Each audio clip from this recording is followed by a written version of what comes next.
When it comes to being a workaholic, it's a relative concept. Another point is, what exactly do you want it to look like? Mainly, it depends on these two perspectives. If we're simply talking about work itself, nowadays, when many people discuss this topic, they're not really talking about the pursuit of life's value, but rather about how much money they can make. To put it simply, if we divide things up, it's about whether I'm willing to work hard and fight for my job, or I just hope to take it easy and live a laid-back life. That's basically the two main categories. But, our channel, the one that's made for others, is a bit more professional. The professional part comes next, and that's what this segment is about.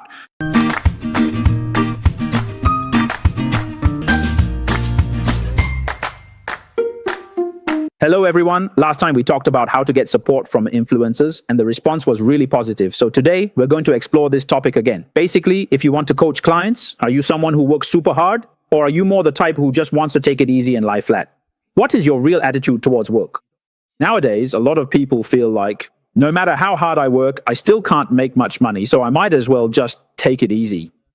In mainland China, it's pretty common for people to think that lying flat is the way to go. On various online platforms in China like Bilibili, you often see content telling you about places where the cost of living is extremely low. You might only need 1,500 renminbi a month, or just a little over 1,000 to get by. That legendary era of intense hard work and striving seems to be over. Now people just want to lie flat and take it easy. So what about now? They just want to live as comfortably as possible. Why is that? Because for China, right now, at the time this video was made, he was probably about to graduate. Every year, there are 17 million university graduates. According to their unemployment rate, this year there will probably be about 13 million unemployed university graduates. And this figure doesn't even include those who, after failing to find a job, go back to, well, as you said, last year isn't even over yet. Ever since the pandemic, it's been like this for the past few years. So overall, if you look at the number of unemployed university graduates within the past 5 years, it's quite significant. That's tens of millions of people facing a mental crisis in recent years. Taiwan is doing a little better. In Taiwan, on one hand, the birth rate keeps dropping, and in all aspects, it's low. This month, I saw data showing that the number of newborns in Taiwan hasn't even reached 10,000. And this year, the number of people registering for university entrance exams in Taiwan is less than 130,000. So that means the number of births this year, that group of people in 18 years, when it's time for them to take the university entrance exam, the number might not even reach 100,000. So because Taiwan has fewer people, relatively speaking, there are more job openings. So there's less of that feeling of no matter how hard you look, you just can't find a job. So you might as well give up. Actually, there are plenty of jobs. So there's another kind of consideration as well. Anyway, since I've already found a job, all I ask is that I can do it well, live a good life, and really enjoy life. Now, in fact, to be honest, Taiwan's problem is that life here is actually pretty good. Every year, the economic data comes out, and now our minimum wage is almost 30,000. That's about 7,600 or a little over 6,000 renminbi. And this is roughly the average salary in Shanghai, but that's our minimum wage. And actually, with the minimum wage here, you can definitely hire employees. For example, at my restaurant, the dishwashers, they all want at least 10,000 renminbi. So, relatively speaking, Taiwan is actually not as good. For example, our national health insurance and everything are very convenient, right? So everyone feels that, whether it's because you really can't find a job and just decide to slack off, or even if you just want to slack off, you won't really go hungry, but we can see that even so, there are still people who work extremely hard regardless. Now, the country you mentioned, the one with the 996 work culture, that's really over the top. Recently, there was even news about people earning just 1 yuan per hour for 17 hours of work. It's really extreme. Whether it's that kind of cutthroat competition or, like in Taiwan, as long as you're willing to work, you'll definitely be able to make money. There will always be people who want to just take it easy. And there will also be those who want to live an ordinary life. I believe that such intense competition and the inability to find a job are definitely connected. And then there's another group of people who work extremely hard. Like I just mentioned, they're willing to work for 1 yuan an hour. It's the same situation here in Taiwan. Why do I say this? Because there will always be a group of people who are extremely competitive, which will make another group feel like no matter how hard they try, it's useless. No matter how hard I work, I still won't achieve anything. In a place like Taiwan, you might think, well, if no matter how hard I try, I won't achieve anything. But life is still pretty decent. So why should I push myself so hard? I might as well just take it easy and be comfortable. In developed European countries, the average unemployment rate is as high as 15% to 20%. Developed countries can make a lot of money. We know how much money those countries can make. So I often say that Taiwan, moving forward, has hope in this regard. Within the next 5 years, our GDP will surpass $50,000 per capita because Taiwan is on the path of becoming a fully developed country. In fact, we can already be considered a developed country now, so the high unemployment rate and people's desire to pursue a better quality of life These things simply won't go back to the way they were. It's hard to go from luxury back to frugality. How could you possibly go back to working yourself to the bone? That's the first point. Now, as for China or for other countries, it's like, now, since the cost of living is so high anyway, people would rather not work and instead look for a place with a better quality of life. So when we look at some places in China, you see entire floors of apartments. If you compare it to Taiwan, where a typical unit is about 30 ping, over there it's about 100 square meters or so. In some third or fourth tier cities, these kinds of apartments aren't measured in ping, nor even in square meters. The way they calculate it, you can buy one for about 200,000 renminbi. Just 200,000 renminbi, which isn't even 1 million Taiwan dollars. In Taipei, you can't even buy a toilet seat for that price. But life there is comfortable. If you ever have the chance to visit, you can get a massage for just 5 yuan and it's super relaxing. So why am I talking about this? It's to lead into today's topic. Who is really a workaholic? So about being a workaholic, what does that really mean? Another aspect is, what do you actually think a workaholic looks like? What kind of person comes to mind? Of course, you'll make some subjective judgments and then you'll want to compare one-on-one. Your environment matters, which is why we always tell everyone, when we're analyzing a chart, don't just look at the fate or destiny. You must also consider what kind of environment or opportunities you encounter. Just like we mentioned earlier, I believe there are so many hardworking people in mainland China, and as soon as they come to Taiwan, they will definitely work extremely hard because they also hope for an opportunity. It's just like how many people in Taiwan might feel that staying here isn't worthwhile. But if one day you tell them, hey, you have a chance to go to Japan or to the United States, then they might be even more motivated to go. So the first point is, what kind of opportunities or circumstances do you encounter? What is the second point? It's about what you truly pursue for yourself. Here, we need to talk about something important. Which aspect in our birth chart reflects our attitude and pursuit in life? This aspect is called the Guanlugong, career palace. As students, we all know that the career palace doesn't just refer to your job, but rather your daily attitude towards life, your values in life. What are you pursuing as your personal value? What is the focus of your life? It's just that for most people, this aspect called Guanlugong is equated with work. But when you're a student, your pursuit of life's values, whether you like it or not, is shaped by what society expects you to do. So at that time, the career palace represents your studies. Similarly, if you're a housewife, then your pursuit in life is to take good care of your children, be a good wife, and manage the household well. That is your pursuit of personal value. So, for housewives, we also look at the career palace. Focusing on the career palace isn't just about work, it's about your attitude toward the pursuit of personal value in life. The natal chart, of course, reflects your innate sense of life goals and values. What does that look like? Then, in the decadal chart, the 10-year luck cycle, or the annual chart, these represent the external environment for Li Yunqiang or Xiaojie this year, or for you at your current age. What do you want to do? So, from the major luck cycle and the minor luck cycle, the career palace in each will represent what kind of life I want to pursue in these 10 years. The external environment this year might make me feel like, well, maybe I should just take it easy this year. And as for the minor luck cycle, at my current age, will I be stepping back this year? Whatever decisions you make are all based on the career palace. The second one, of course, refers to the life palace, your personality. Your personality will determine a lot of things. So mainly, you look at these two palaces and then see what kind of stars are placed in these two palaces. And these determine what kind of things you will do, whether you will strive upward and work tirelessly, or whether you'll just choose to lie flat, or even wonder, can I lie flat and still make a lot of money? So what's the last one? The last one is, if we look at it purely, when it comes to work, nowadays, many people aren't really discussing the pursuit of life's value, but rather how much money they can make. The market tells them, and they ask, which industry do you think I should go into? Of course, from an academic perspective, it's all about cost and benefit. But all of that means that if you choose this field, you'll be happier and more fulfilled. You'll have a sense of achievement at work, and you'll satisfy your inner values. However, for the vast majority of people, especially those who say after the age of 40, when they ask this question, it's not really about job satisfaction anymore. So what are they really asking at that point? They're all talking about wealth. Let me tell you why, because what they actually want to ask is, teacher, which field should I go into to make a lot of money? At this stage, what they're really looking at is the god of wealth. For young people, it's about your attitude toward money, your ways of making money, and how you hope to focus on earning money. How do you want to make money? To earn it, of course.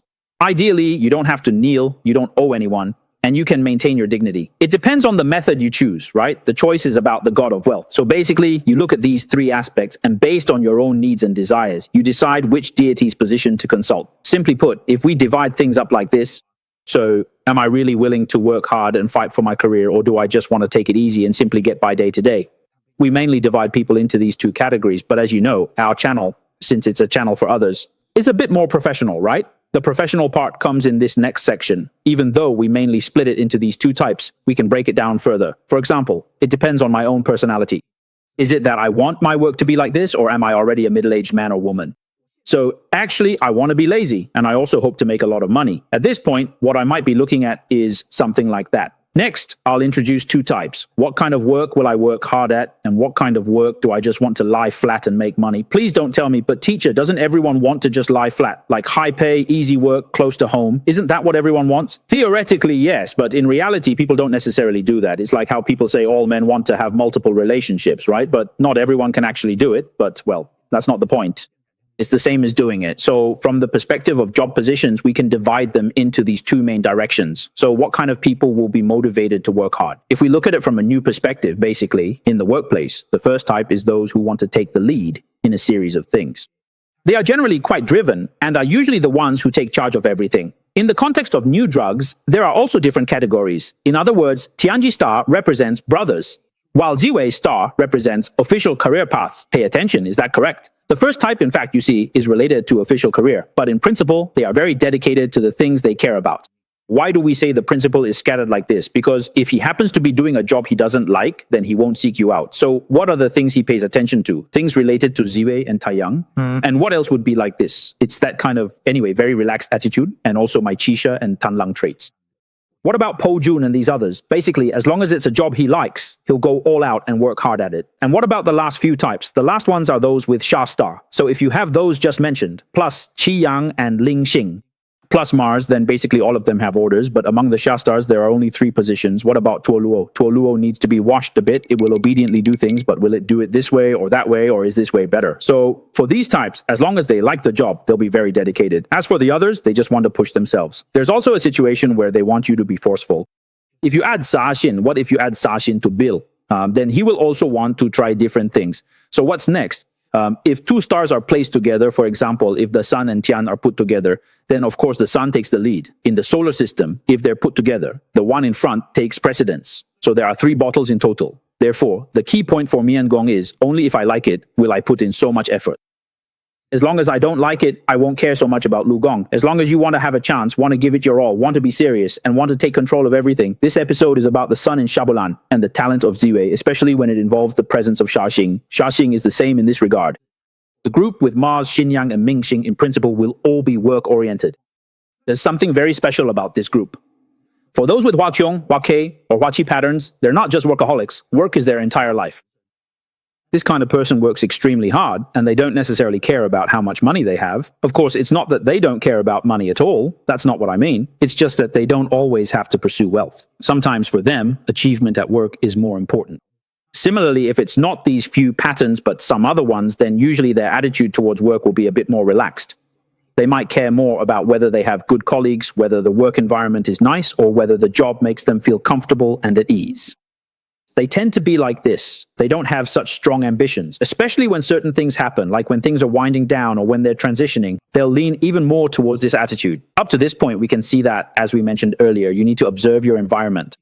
If, for example, you are in a country where work conditions are already very favorable and comfortable, then in this case, we would suggest that if your career palace or life palace indicates that you are very driven to achieve at work, pursuing career achievements in such a comfortable environment is actually not a good thing. However, if you happen to be in a place that is more competitive or where people have to work much harder, at this point, we would suggest that maybe you should try looking at things from a different perspective. What does it mean to look at things from a different perspective? Perhaps you should take a look at what is placed in your wealth palace, because if both your career and life palaces are ambitious, but in real life, things don't always go as smoothly as we hope. At this point, you should check if there are any opportunities in your wealth palace. This is also a more advanced approach that we teach in our classes. The stars represented by the life palace, career palace, and wealth palace all indicate roles that I can take on. In this way, I would tell myself, I am like the sun. I want to pursue the principles of my life. Or, I am someone who, when it comes to work, wants to plan everything carefully.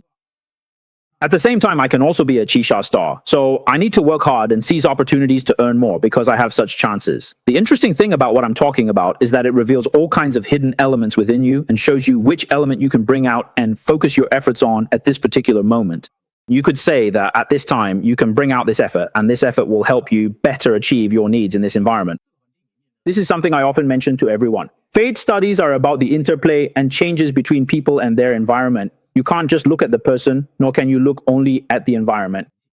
And you also can't just blame the environment because sometimes you just happen to be born in the warring states period. Everyone has to go to war, and even if you want peace, there's nothing you can do, right? At this point, you have to consider, should you just take a gamble and try to become a general, or should you simply seize the opportunity so others can't defeat you? This is something we keep emphasizing because it's simply impossible for you not to understand the financial situation. Because if you don't understand, you won't know, for example, whether Taiwan should be preparing to buy emergency kits right now, right? Should we be stockpiling food so that if something happens, we won't be caught off guard, right? Or what other methods might be available. The changes in the situation that cause these things to happen, right? So you need to understand the environment in order to know what you should do, or you need to understand yourself so that when the environment is like this, you'll know what to do to make yourself better, happier and more joyful. So what about the Doshu chart? Well, when we talk about improving our luck in Gaoqipa, there's a technique where I can use the information on the chart to tell myself what I should be doing right now. One of the important methods is this. If I realize that both my internal strength and focus want to just lie flat, but in reality, I have 8 kids to take care of and 3 wives, what should I do then? I can't just lie flat, right? My 3 wives would definitely call me out. So I might need to take a look at my wealth palace to see what I should do and how I can actually make money. So in the end, I look at my wealth palace. When I look at my wealth palace, there will be some subtle differences. What is it? Where is the key point? The key point of the wealth palace is whether you have a transformation star in your wealth palace. As long as it connects to Lu or Quan, basically, you can make good use of your wealth palace. Then you will be motivated to make money. However, as long as your star does not connect to Wu, actually, even if you work really hard, it won't help. In that case, you might as well just get a divorce quickly, but you can't marry 3 wives and have 8 kids. If you're in Taiwan, that's still okay, since your family will help you out anyway. So, in the wealth palace, it's not like the career palace or the spouse palace. On the internet, the first thing is that you can't look for things in mainland China. As long as you have any connection to the mainland, then when you go to do that star, whatever it tells you to do, even if you're a hybrid of the Lu school and the Ying school, it will still tell you, hey, if you work hard to develop in the tourism industry, or if you work hard to develop in the national education sector, then there will be a lot of opportunities. Wu Xuelu, who just now worked very hard, will also have opportunities. As for the sun path, as long as you find an industry where you can have a leading role, then you will have opportunities. But if what you're doing inside is all about the 7th house and it doesn't integrate into what you're doing, then it means that even if you go out to network, the roles that the 7th house pushes you toward might not actually make you much money. In that case, it might be better to come back and work with them. So when we look at the wealth palace, what we're talking about is actually the opposite. Should you be looking at the V palace or the emotional palace? Because making this kind of choice might not necessarily be beneficial for you either. So this is the perspective from Taiwan. Next, after looking at these 3 official positions, what else are you considering? It's about this matter, but whether your natal chart or your annual chart shows it, it means that if, over these 10 years, my personality wants to adapt to the environment and I'm told to adapt and compromise, I still won't try everything. Over these 10 years, can we actually give ourselves some better rest stops in life or some moments to start something of our own so that our lives aren't just about money or work? If it's about the annual chart, then the environment is basically telling you that no matter what you do this year, it won't make a difference. So you might as well just take it easy and compare yourself less to others. Or maybe the chart is telling us that this year you should take a gamble, give it your all, so that your life will feel worthwhile and you won't have any regrets. So shouldn't you make an effort this year? That's right, this is exactly how we use the chart, and it's something we often tell everyone. A lot of teachers don't look at the daily chart, and when they calculate things for you, it actually doesn't mean much because even if you are destined for great achievements, none of your hard work will come to fruition in these 2 years. So why not take a good rest during these 2 years? When I used to teach swimming, we often shared this idea with our students. To swim well, just working hard and swimming with all your might is actually not the right approach. Swimming teaches you a concept. You need to know how to release your strength, which means when I push my hand back seriously while swimming, the force of the water as I sweep my hand back has a limit. And as your body glides forward, that too has a limit. You have to make your next move just as you're about to reach that limit and come to a stop. Otherwise, if you keep exerting yourself all the time, you're always working hard while others are taking breaks. Because maybe someone like Wallace can rest for 2 or 3 seconds, but you don't rest at all. How could you possibly maintain such long intervals? So we shouldn't compare ourselves to them based on talent. If you were an African, a black person, with naturally higher blood oxygen levels, your physical abilities would be different from ours unless you're like that. But people like that are rare. We can't always push ourselves to the limit at every moment in life. We have to get used to pacing ourselves, otherwise we'll definitely burn out. So these fortune-telling charts are basically telling you to just lie down and rest. But this isn't about being lazy. It's about finding your own moments of rest in life and using that time to enrich yourself, to reflect and improve. It's a way to make peace with yourself. Now, there's another type of person, they're especially cold. What's so special about them? Well, no matter what you say to them, or whether they're making a lot of money or not, they still work really hard. And this effort isn't just mental, it's physical effort. They rely on their body. They can go without sleep, skip dates, sacrifice their quality of life. They just feel that if things aren't finished, they can't let it go. But in reality, is there ever really an end to all the things you have to do? So how should we look at this? Here's how you should see it.